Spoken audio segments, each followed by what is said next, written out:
Meetings भी लगातार चल रही हैं, अपोजिशन इस पे लगातार विरोध भी इसका कर रहा है। अगर ओवैसी की ही बात करें तो वो कहते हैं कि वक्त को फिनिश करने की, खत्म करने की जो है चीज़ें इस वक्त चल रही है।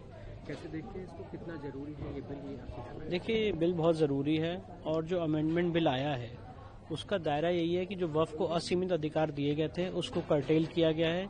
जहां जहां पे आर्टिकल 14 का वायलेशन हो रहा था वहां पे अमेंडमेंट बिल आया है और इस अमेंडमेंट बिल में कुछ चीजें रह गई, कुछ चीजें छूट गई हैं। वो हमारा प्रपोजल रहेगा जो हम जेपीसी के सामने रखेंगे।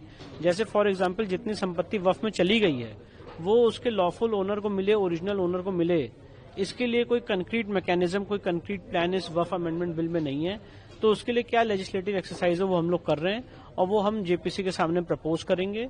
जहां तक बात है अलग अलग पॉलिटिकल पार्टीज की, मैं सिर्फ यही कहना चाहता हूं कि अब वो दिन खत्म हो गए कि जब वक्फ के नाम पे आप मैं third highest land owner Andhra Pradesh high court के आंकड़े थे 2008 में, मैं ऐसा मानता हूं सेकंड हाईएस्ट लैंड ओनर होगी इस समय वक्फ कंट्री में।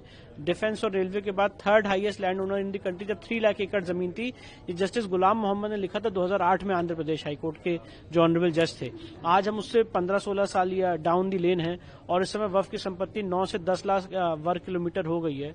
तो उसको रोकने के लिए जो भी प्रयास करने हैं और जो इलीगल संपत्ति अर्जित की गई है वो वापस आए ओरिजिनल ओनर पे और सरकार पे, उसके लिए हम लोग कवायद कर रहे हैं। सर, इसको लगातार लीगल तरीके से अगर जानना चाहें तो आप कैसे इसको समझाएंगे? क्योंकि जेपीसी की मीटिंग में जो मेंबर्स हैं उन्होंने भी कहा कि वहाँ पे हंगामा ज्यादा होता है। नहीं, देखिए, हम भी जब जेपीसी के सामने जाएंगे तो हमारा इशू लीगल इशू है, हंगामा करने का इशू नहीं है। जहां जहां पे अनियमितताएं हैं, जहां जहां पे आर्टिकल 14 का वायलेशन है, जहां जहां पे डिस्क्रिमिनेशन है, उसको हम हाईलाइट करने वाले हैं और जो जो एरिया छूट गए हैं उसमें क्या हमारे सजेशंस हैं वो बात हम हाईलाइट करने वाले हैं। तो कोई शोर शराबा, हंगामा करना या इमोशनल बात करना हमारा इंटेंशन नहीं है। प्रिसाइज लीगल क्या हमारा इशू है वो हम रखेंगे। सर, धार्मिक लड़ाई हमेशा लड़ते दिखा है आपको हम लोगों ने आज तक, तो एक छोटा सा मामला लेना चाहूंगा। तिरुपति में